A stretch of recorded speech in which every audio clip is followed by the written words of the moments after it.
I always get funky with that music, guys. So when a door closes, everyone, a window opens. So I just dropped an audio drop on Pushing Boundaries, the PB podcast, saying my original guest canceled.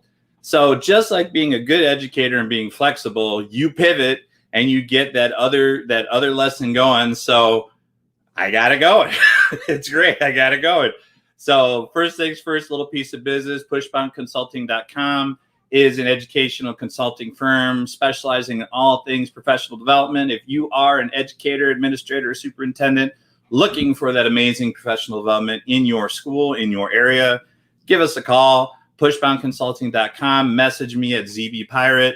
I will get you connected to the right people. I am the middleman, as you will, and my job is is amplifying educators, administrators' voices. Today, I have my division chair, Dr. Jasey Kolarik. How are you doing today? I'm doing well. This was a good gig to pivot and not give a whole lot of time to think about that yes or no that I gave. Right.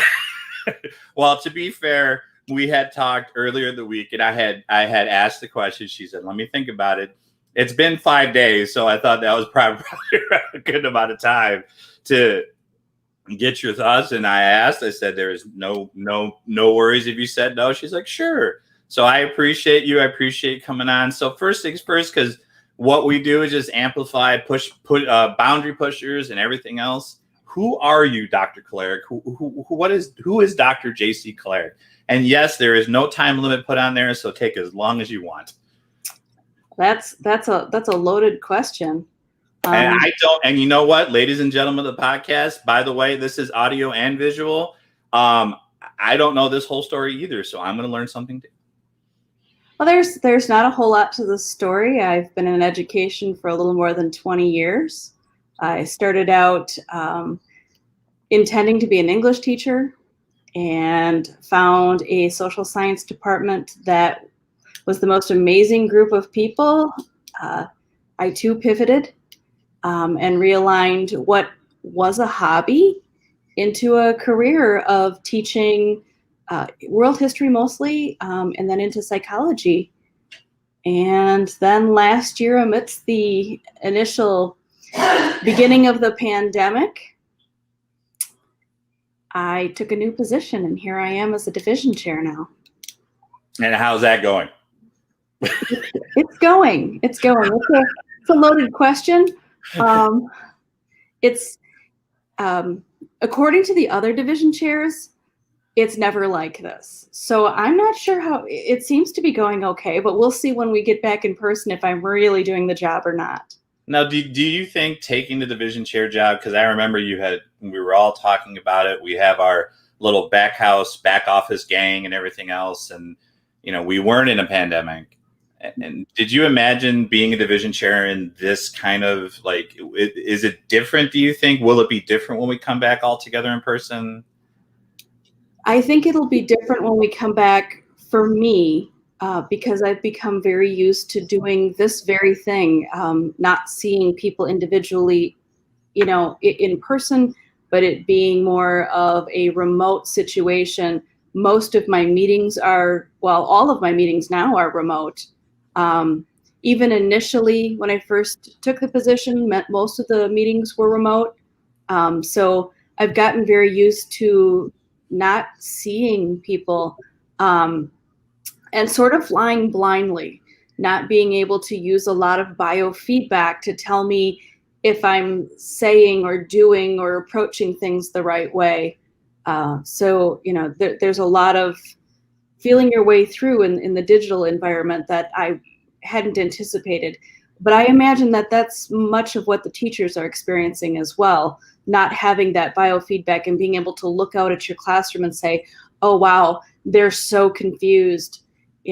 Because you can tell by the look on their face or the position that, certain kids are sitting in, not having that feedback right away. So I imagine that there's a lot of things that are very similar.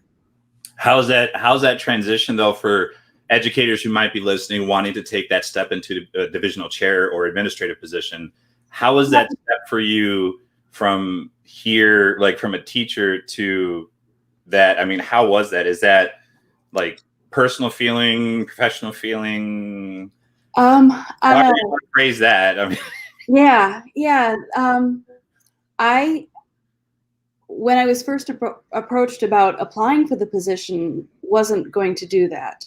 I have applied for positions in the past, and then I thought maybe that wasn't really going to be my jam. And then was convinced by several members in said back office that I really should apply. You being among them, so thanks for the vote of confidence. But the transition itself, I remember distinctly in the interview, which was my first like Zoom interview. I had not done one before, so that was interesting on its own. But they asked if I had any questions, and my biggest question was to the other division chairs, how did you deal with leaving your classroom? Because for me, education is not a job, it's a lifestyle. And after 20 plus years of that lifestyle, I didn't know how I was going to deal without having students, without those extra voices in my world. And initially that was very difficult. And I think part of that was amplified by the pandemic and not having an end to my class, crossing over out of my classroom. There was no finality to that. There was no last day. There was no, what I would have imagined would have been a tearful but joyful experience, because I taught predominantly seniors, as they graduated out, and I also would have been leaving at that point in time. There would have been finality to the experience, and that wasn't there. So, I go back and forth as to whether that's a good thing, because I also sort of just faded out of my classroom and into this position. So the worst part of the transition is not having that daily interaction with students. I do invade a lot of classes to try to fill that void. So for those people who are looking to make that transition, make sure that you have a couple of friends so that you can just drop in and hang out a little bit. And fill that part of your bucket. I've discovered that many teachers are more than willing to have a guest speaker on pick your topic. So that has helped sort of mitigate that empty feeling that comes with leaving the classroom. I mean, anytime you want to come in, you've already been me once, but you ever want to come in? I mean, I think we had a grand total of 4, interact that one day. But hey, maybe we'll get 5 or 6 the next, or whatever the case may be. So you like to do things on days where I have other meetings that I have to attend. It's just like I have like 30 meetings, Knowles. What do you want me to do? It's like 30 meetings. It's like it's all Zoom. It's all this. Don't you like my library though? This is my home. This is my library for the people who can't see. That's impressive. I've always dreamed of having a wall of books with a ladder. That's my goal in life, is to someday have that wall. And I've read every one. No, I'm kidding. It's like I've read every one. For you live in Wisconsin. I live in Illinois. How is it for you with this? Like, what are we doing right? And not just like at our school, but just in education in general. Like, what do you think teachers are doing right and wrong, and during this pandemic time when it comes to engaging students or trying to mitigate through this whole mess that we call COVID? Again, loaded question. Yes, I know. Very loaded question. I think that what schools that tried to pick a system and stick to it. So for us being remote and not trying to go back and forth, and some of the schools that picked the hybrid were able to stay with the hybrid, and some of the schools who were able to stay in person stayed in person. And I think that continuity is really important on a big picture scale. It's good to not be switching back and forth, and so that part of it. And of course, there are lots of people who are in situations who can't control the switch. And so, when you come down to talking about what teachers are doing in classrooms, I've seen some really amazing attempts, both successful and unsuccessful, at engaging students on a different level. the students are, well, in our building, we don't see many of them because their technology can be a challenge. Video feeds can be a challenge, but teachers are making the best out of the situation. They're going way outside their comfort zones with technology. I have seen, 30-year veterans pick up a brand new piece of technology and say, I'm going to tame this. This is going to be mine in my classroom. And the dedication that you see from teachers trying to make it work, even in the worst situations, has been really amazing. It gives me hope for what it's going to be like when we do come back, and some of the permanent changes that'll be good changes from this that'll come about. I also think that a lot of teachers are approaching social and emotional aspects of the classroom like never before. Especially in social science, we kind of have a bad rap for lecturing and not doing, a lot of interactive kind of things. And that has very much gone by the wayside. Even in the uncomfortable silence that I've seen in some classrooms, teachers are becoming accustomed to it and allowing themselves to wait for students to develop answers, or waiting for students to interact, and giving them the time that in the regular classroom, I don't think we gave them. So it's been really exciting for me to be able to pop in and out of different places and see how different people are approaching things. But I'm seeing social and emotional like I've never seen before, and purposeful engagement, that I've never seen before. So that's been really a neat experience that's come out of this pandemic. What can we do better, though? Another loaded question. You have just a script of all the loaded questions I can ask my boss. These are, but if you listen normally, these are normal questions that I ask. Yeah, I've heard a couple of them, but when you're sitting here, the pressure of the question is a little different than when you're hearing someone else answer it. But as far as doing differently, for the teachers who are engaged in this activity and who are really going out of their way to try, there isn't anything to do differently, because they're giving it, the 110%, the 120% that's out there. I think that the one thing I could, if I was going to say, okay, to all of the teachers out there, the one thing that I would suggest is, in your team, or build a team where you can share the load. I still think teachers are, and I think it's our nature we do things the way we do them because they work for us. And we're always out to recreate a wheel and make it in our style, with our spokes in it. I think that the one thing teachers are going to have to learn to do, or need to learn to do, really, and for self-preservation too, is to work together and share the load. Work more collaboratively in building things, in building classroom tools, in building, in your pair decks, one person building the base deck, and then go in and add your own flavor to it. But I think that a lot of teachers, we start from scratch over and over and over and over and over, instead of getting together and saying, okay, this is what we need to cover. How are we going to do it? Building that base and then going out and putting your own spin on it without having to recreate it. I think that will preserve some of the energy that we bring to this profession for our classrooms, for our students. Just as an example, me and another teacher do Latin American history, as you know, and we use primarily the similar materials, but he puts his spin and I put mine.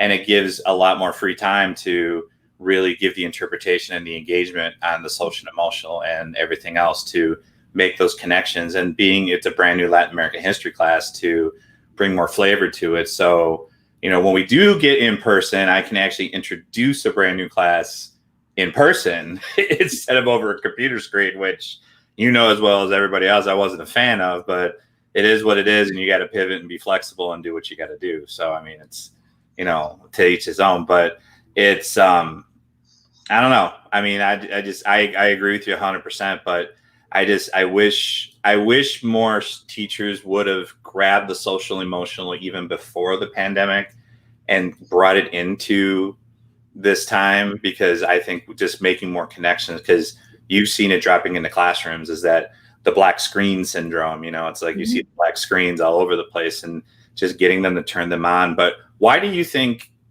other districts don't, like us, we don't enforce them to turn on their screens, but other districts, they either highly encourage or they force them to? I mean, what, as a division chair, can you explain the difference, like the logistics of that? I think there are many things that play into that decision. One being the base technology.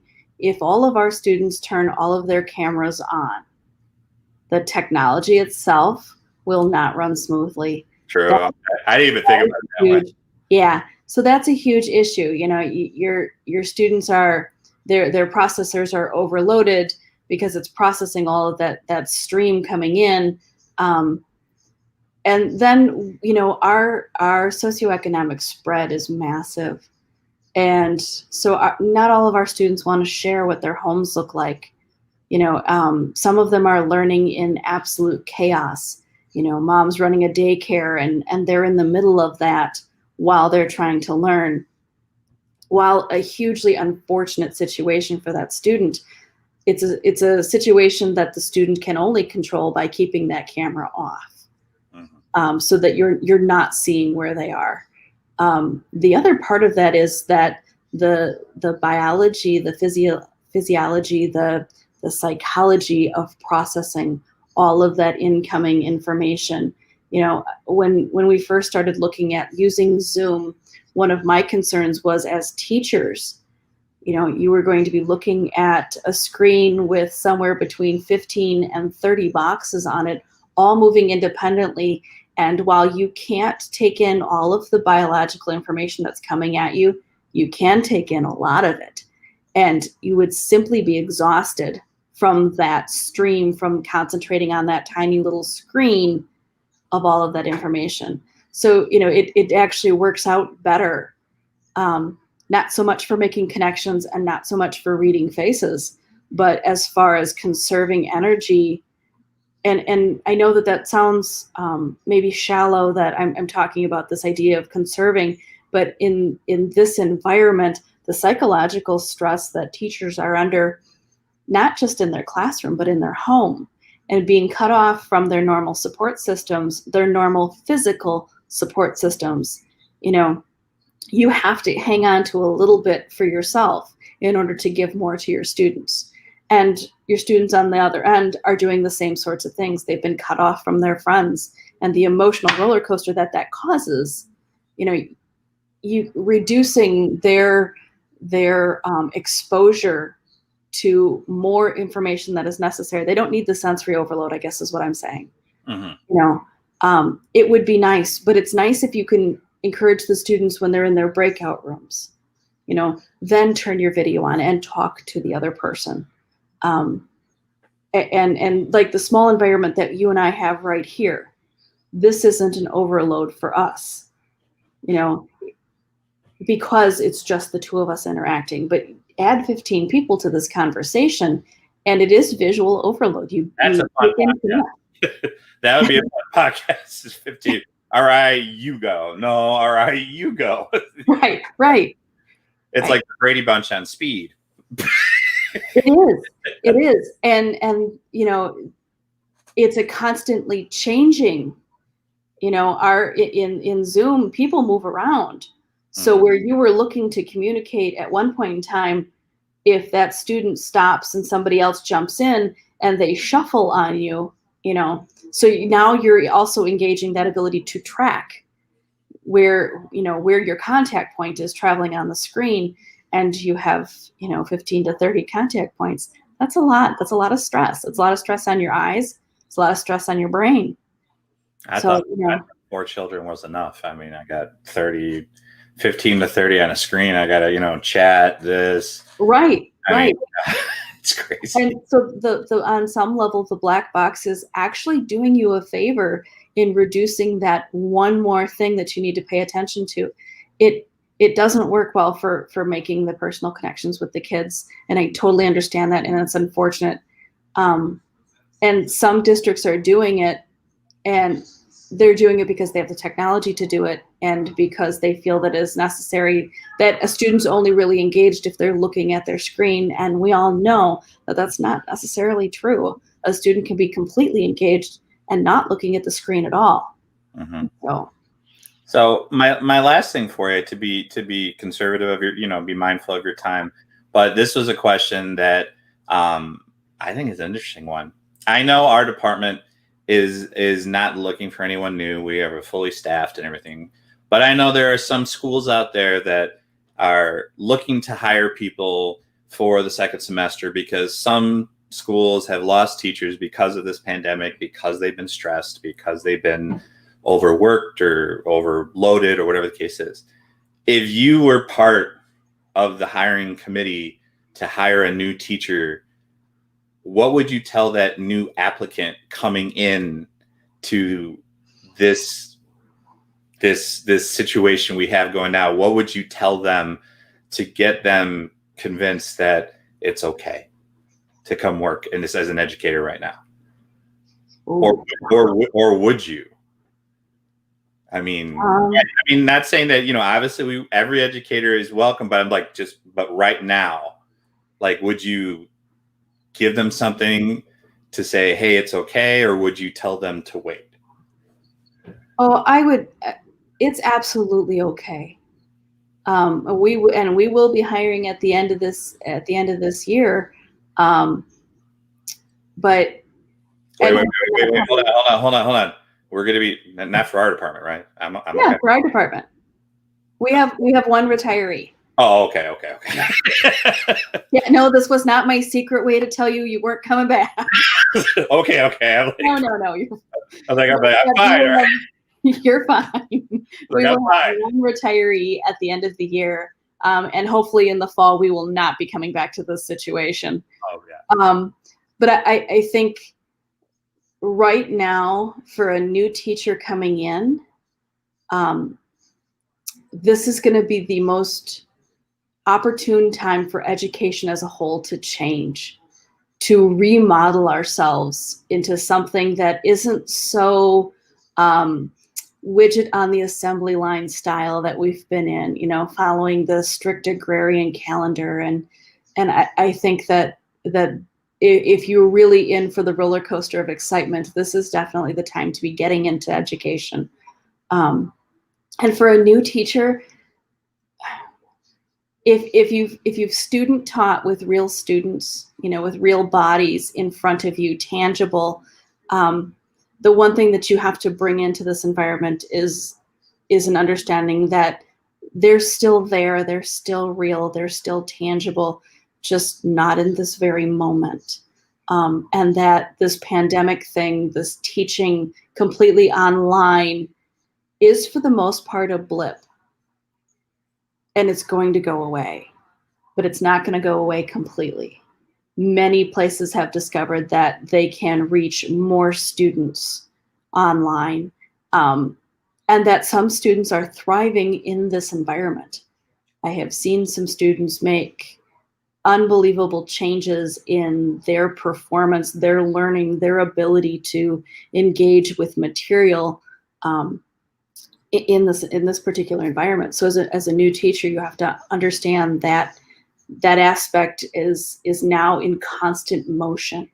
Mm-hmm. The change, the winds are here, and we just we need to put our sails up and go with them. So that's, as a new teacher, could be really scary because you don't know. But even in the regular world, it's going to be really scary because you don't know. So jump in, you know. I like to say excellent reference to a Kansas song. That was excellent reference to a Kansas song. So bravo on that one, bravo. Thanks. So yeah, that was pretty. That was good. I like that. I was just like, hey, I know that song. Yep. I listen to some pretty good music. Right, exactly. I do say so myself. So Dr. Kolarik, I do appreciate your time. I want to be mindful of your time. So I appreciate all your thoughts. Your thoughts and viewpoints on this one are always very interesting. That's why I mentioned it to you in the first place. I thought it would be an awesome opportunity to bring you on, just to put some stuff out there to amplify those educators' voices that push the boundaries anywhere you go, from educator to a division chair to principal to, do I dare say, superintendent? Mm-hmm. I don't know yet.